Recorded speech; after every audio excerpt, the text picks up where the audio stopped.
सबसे पहले तो सर मैं आपका शुक्रगुजार हूँ और अल्लाह पाक का बड़ा एहसान हूँ कि जिसने ये हमें इल्म दिया और इन मरीजों के लिए हम इनकी खिदमत कर सकें। बात यह है कि ये पेशेंट, ये जो आपने सवाल किया कि इसको मेडिकल टर्म में क्या बोलते हैं, इसको फीटस इन फीटू बोला जाता है कि एक बच्चे के अंदर दूसरा बच्चा जो है ना, इसको फीटस इन फीटू। ये एक बहुत ही रेयर एनामली है, डेवलपमेंटल एनामली, कि जो बच्चे बड़े होते हैं तो उनके अंदर ये एनामली पाई जाती है। और ये एनामली, डेवलपमेंटल एनामली, क्योंकि इसके अंदर क्या होता है कि एक बच्चे के अंदर दूसरा बच्चा जो है ना, वो ट्विन बेबी होता है, वो फिर उसके ऊपर एक किस्म के जैसे पैरासाइट एक टर्म यूज की जाती है कि वो उससे अपनी फीड खुराक वो लेता रहता है।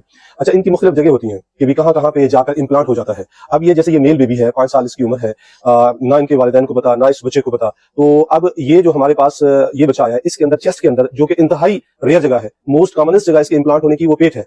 पेट के इनके अंतरिम के नीचे जो है एक रेट्रोपेरिटोनियल स्पेस हम बोलते हैं, वहां पे है। लेकिन ये चेस्ट के अंदर न्यूज़ में पाकिस्तान में पहला केस किस्म का जो है एक जो है वो होगा, ये थोरेसिक सर्जरी जो है ना, डिपार्टमेंट ये थोरेसिक सर्जन कर रहा है जहाँ। तो ये चेस्ट के अंदर जो है हमने इसको जो है डायग्नोज किया। एक्चुअली ये हमारे पल्मोनोलॉजिस्ट जो है, क्योंकि इनको खांसी की बीमारी और इस तरीके से तकलीफ रही, माँ बाप जो है ना बार बार डॉक्टर के पास, डायटिशियंस और उनके पास गए, लेकिन फिर पल्मोनोलॉजिस्ट के पास गए, उन्होंने फिर इनका सीटी स्कैन करवाया। जब सीटी स्कैन करवाया तो उनको वहां पे एक ट्यूमर नजर आया, जिसके ऊपर हमारी एक डायग्नोसिस बनी कि that is the fetus in fetu most likely जो है। मजीद उसको कंफर्म करने के लिए फिर, क्योंकि हम सर्जन है, हमारे पास, मेरे पास वैसे डिपार्टमेंट में रेफर किया और फिर हमने इनको अपनी लिस्ट पर आकर ऑपरेट किया। अब इसको हम टेस्ट के लिए भी भिजवा चुके हैं, इनकी हिस्टोपैथोलॉजी पे मजीद कंफर्म कर लेंगे, लेकिन उसमें उसके बाजू, उसके बाल, उसके लिम्स, वो दोनों वाज़िह, सब वाज़िह थी जो है। देखिए, इस बच्चे के लिए अल्हम्दुलिल्लाह सुम्मा अल्हम्दुलिल्लाह कोई मसला नहीं है। वो एक एनामली थी, वो रिमूव होगी और कंप्लीटली रिमूव हुई जो है ना, ठीक है। तो अब और दूसरी बात है कि फेफड़े को ये दबा रहा था, जिसकी सांस की तकलीफ हुई थी। अब जैसे ही हमने उसको हटाया तो फेफड़ा नॉर्मल हो गया और एक्सपैंड हो गया और अल्हम्दुलिल्लाह बगैर ऑक्सीजन के आराम से आपके सामने ये कंफर्टेबल लेटा हुआ है। और वो जगह जो फेफड़ा, जहां से हमने वो चीज निकाली है, फेफड़ा कवर कर लेगा, इसको कुछ नहीं होगा।